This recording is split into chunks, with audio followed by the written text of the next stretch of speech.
शिव उवाच शृणु देवी प्रवक्ष्यामि कुञ्जिकास्तोत्रमुत्तमं येन मन्त्रप्रभावेण चण्डीजापशुभो भवेत्। न कवचं नार्गलास्तोत्रं कीलकं न रहस्यकं न सूक्तं नापि ध्यानं च न न्यासो न च वार्चनं।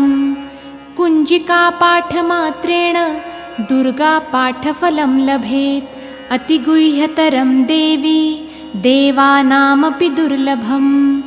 गोपनीयं प्रयत्नेन स्वयोनिरिव पार्वती मारणं मोहनं वंशं स्तम्भनोच्चाटनादिकं पाठमात्रेण संसिद्ध्येत् कुञ्जिकास्तोत्रमुत्तमम्।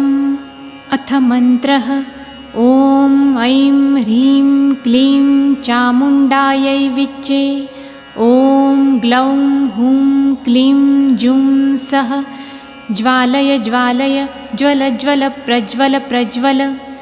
ऐं ह्रीं क्लीं चामुण्डायै विच्चे ज्वल हं सं लं क्षं फट् स्वाहा इति मन्त्रः। नमस्ते रुद्ररूपिण्यै नमस्ते मधुमर्दिनी नमः कैटभहारिण्यै नमस्ते महिषार्दिनी नमस्ते शुम्भहन्त्रै च निशुम्भासुरघातिनी। जाग्रतं हि महादेवी जपं सिद्धं कुरुष्व मे। ऐङ्कारी सृष्टिरूपायै